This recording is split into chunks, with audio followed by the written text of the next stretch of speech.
बिस्मिल्लाहिर्रहमानिर्रहीम अस्सलामु आलाइकुम सुप्रिय दर्शक आमार कुकिंग चैनल दीप किचेन आपनादेर सबाइके स्वागत। आज के आमी करे देखाबो बीफ कड़ाई रेसिपिटा आमी जेभाबे बानाई सहज पद्धतिते। चलुन ताहले रेसिपिटा शुरू करा जाक। मजादार बीफ कड़ाईटा रान्ना करार जोन्नो आमी एखाने एखन एकटा कड़ाई बसिए निয়েছি।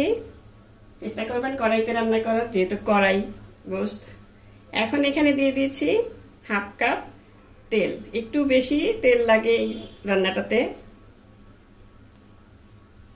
এখন দিয়ে দিব এখানে পেঁয়াজ, এখানে প্রায় 2 কাপের মতন পেঁয়াজ আছে। এই রান্নাটাতে পেঁয়াজ কিন্তু একটু বেশিই লাগে।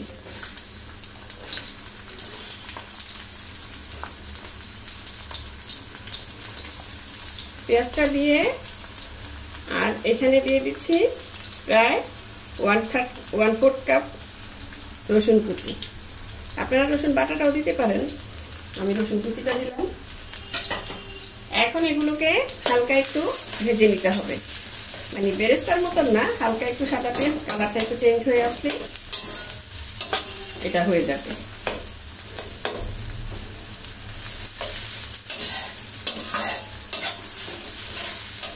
সবসময় রান্না করার সময় একটা বড় হাঁড়ি নিতে চেষ্টা করবেন, তাহলে রান্নাটা মানে নাড়াচাড়া করতে খুবই সুবিধা হয়।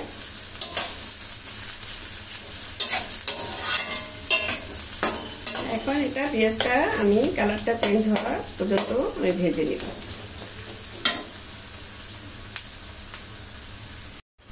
এই দেখুন পেঁয়াজটা একটু স্বচ্ছ হয়ে এসেছে। এখন আমি একটু স্বচ্ছ হয়ে গেলেই হয়ে যাবে, এটা বেশি মানে পেঁয়াজটা বেশি ভাজতে হবে না। এখন এখানে দিয়ে দিচ্ছি আমি এখানে 1 টেবিল চামচের চেয়ে একটু বেশি আছে, প্রায় 1.5 টেবিল চামচের মতনই আদা বাটা। আদাটাকে একটু ভুনে নিব পেঁয়াজের সাথে, যাতে আদার কাঁচা স্মেলটা চলে যায়। এই 1 মিনিট ভেজে নিলেই হবে। এটা কিন্তু আমি আজকে গরুর মাংস দিয়ে করছি, আপনারা মাটন দিয়ে করতে পারেন, চিকেন দিয়ে করতে পারেন, ল্যাম্ব দিয়ে করতে পারেন, যার যেটা খুশি সেটা দিয়ে করতে পারবেন। আদাটাও ভেজে নেওয়া হয়ে গিয়েছে আমার। এখন এখানে দিয়ে দিব আমি প্রায় 1.5 কেজিরও বেশি, 1.5 কেজির মতন মাংস আমার এখানে আছে। মাংসটা ভালো মতন ধুয়ে রেখেছিলাম আমি, এখন সেটাকে দিয়ে দিচ্ছি।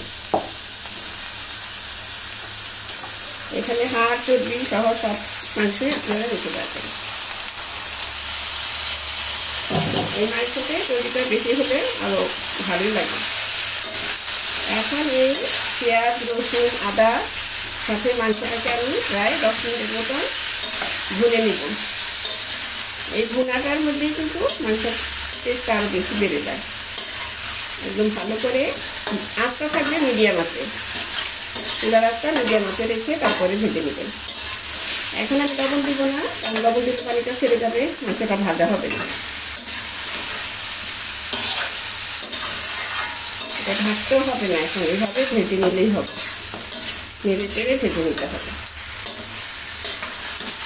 এই দেখুন আমি বলেছি না যে একটু বড় ধরনের কড়াই কিংবা হাঁড়ি নিলে ভালো হয়। দেখুন নাড়াচাড়া করতে খুবই ভালো হয়। এটা বিশেষ করে নতুনদের উদ্দেশ্যে বলা, কারণ এরা তো অনেক কিছুই বুঝে না প্রথম রান্না করে, এই জন্য। যারা পুরনো আছেন তারা তো সবই জানে। এভাবে এখন মাংস উল্টে পাল্টে ভালো মতন আমি 10 মিনিট ভেজে নিব। এই ভাজারের মধ্যে কিন্তু মাংস স্বাদটা বেড়ে যাবে। আরো ফিরে আসছি 10 মিনিট পর। 10 মিনিট হয়ে গিয়েছে। এই দেখুন মাংসটাও কিরকম একদম সাদাটে হয়ে গিয়েছে। এই যে এখন আমি এখানে চুলাটা একটু কমিয়ে দিয়েছি, যেহেতু আমি টক দই ব্যবহার করব। সবসময় বলি যে চুলাটা কমিয়ে দিবেন। এখানে 1/2 কাপের মতন টক দই আমি আগে থেকেই ফেটিয়ে রেখেছিলাম। ভালো মতন ফেটিয়ে ব্যবহার করবেন, তাহলে ভালো হবে, ছানা ছানা হবে না। আর টক দইটা দেওয়ার সময় চুলার আঁচটা কমিয়ে দিবেন, কিংবা বন্ধ করে দিলেও পারেন। ওটাও আরো বেশি ভালো হয়। এখন ভালো মতন মিক্স করে নিচ্ছি টক দইটা। ভালো মতন মিক্স করার পর এখন আমি এখানে চুলার আঁচটা একটু বাড়িয়ে দিয়ে তারপর বাকি মশলাগুলো অ্যাড করে দেব। চুলার আঁচটা এই মশলা দেওয়ার সময় একটু কমিয়ে রাখবেন, যাতে দইটা দেওয়া হয়েছে যেহেতু। এই দেখুন ভালো মতো মিক্স করে নিবেন দইটা, তাহলে আর ফেটে যাবে না। এখন আমি এখানে দিয়ে দিব স্বাদ মতো লবণ। আমি হাফ টেবিল চামচ, এক টেবিল চামচের মতো দিলাম, লাগলে আবার পরে দিয়ে নিব। দিয়ে দিচ্ছি স্বাদ মতো মরিচের গুঁড়া। আমি আমার স্বাদ মতো দিলাম 1.5 টেবিল চামচ, যেহেতু এটা একটু ঝালঝালি হয়। আপনারা আপনাদের টেস্ট অনুযায়ী দিয়ে দিবেন। আর দিয়ে দিব হাফ টেবিল চামচ হলুদের গুঁড়া। আর দিয়ে দিচ্ছি এখানে 1 টেবিল চামচ ভরে ধনিয়ার গুঁড়া। আর দিয়ে দিব এখানে 1 টেবিল চামচ, যেটা একটু কম, জিরার গুঁড়া। মানে হাফ টেবিল চামচের যেটা একটু বেশি আর কি। আর মরিচটা যে বললাম যে যা স্বাদ মতো দিয়ে নেবেন। এখন এটাকে ভালো মতন মিশিয়ে নিতে হবে। ভালো মতন মিশিয়ে তারপরে এটা আমি রান্না করে নিব। এটা চেষ্টা করবেন পানি না দিয়ে মাংসটা রান্না করতে, তাহলে আরও টেস্টটা অনেক গুণে বেড়ে যায়।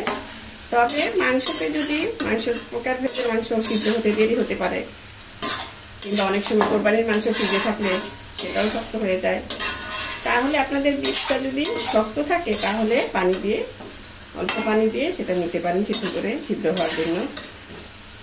এই দেখুন এভাবে ভালো মতন মিশিয়ে নেওয়ার পর তারপরে আমি এটা ঢেকে রেখে দেব মাংসটা।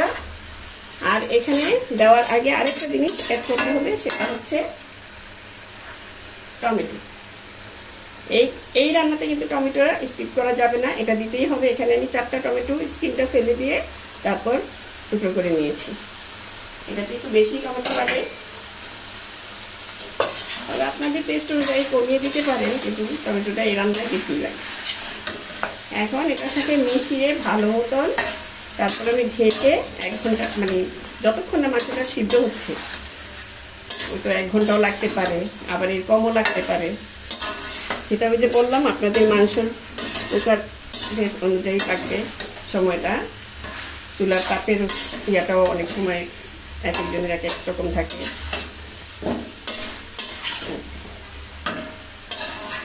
দর্শক, রেসিপিটা ভালো লাগলে প্লিজ আমার চ্যানেলটা সাবস্ক্রাইব করবেন, নিয়মিত চ্যানেলটা পাশে থাকবেন। এরকম মজার মজার রান্না নিয়ে আপনাদের সামনে যাতে হাজির হতে পারি। এই মাংসটা ভাত, পোলাও, নান, রুটি, পরোটা, যে কোনো কিছুর সাথে খুবই ভালো, মানে ভালো লাগে। এখন এই যে মেশানো হয়ে গিয়েছে, এখন আমি ঢেকে রেখে দেব যতক্ষণ না সিদ্ধ হচ্ছে। মিডিয়াম আঁচে রেখে দিবেন। এখন আঁচটা কমিয়ে দিব, মিডিয়ামের চেয়ে একটু কমিয়ে দিবেন, যাতে করে ভালো মতন মাংসটা থেকে পানি বের হবে, তারপর সিদ্ধ হবে। এই জন্য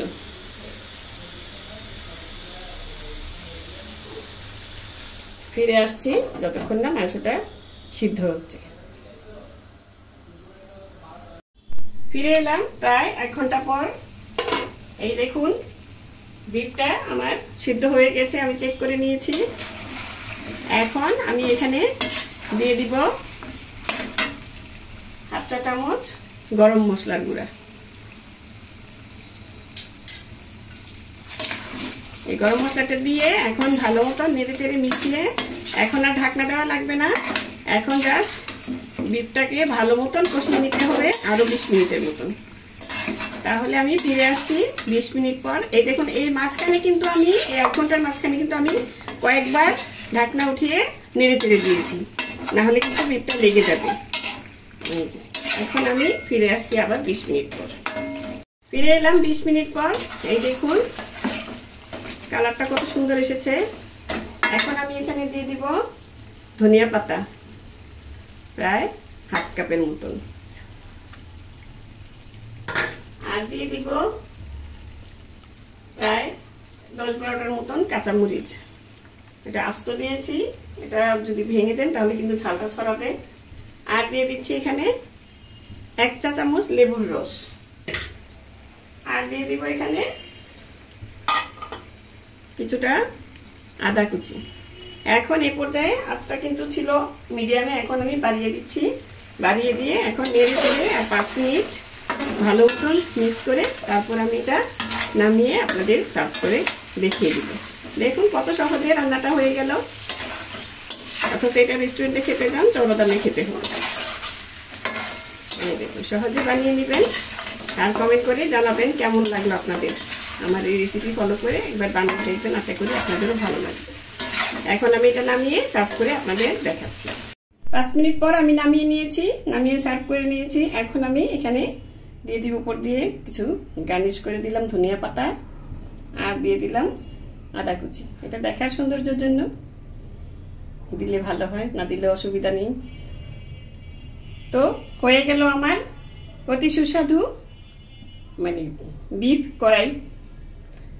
এখন আপনারা এটা এভাবে আমি যেভাবে বানালাম এভাবে বানিয়ে দেখবেন, আশা করি আপনাদেরও ভালো লাগবে। তো দর্শক আজ এ পর্যন্তই। এতক্ষণ ধৈর্য ধরে রেসিপিটা দেখার জন্য সবাইকে ধন্যবাদ। সুস্থ থাকবেন, ভালো থাকবেন, আর ঘরে তৈরি খাবার খাবেন আর আমার জন্য দোয়া করবেন। আল্লাহ হাফেজ।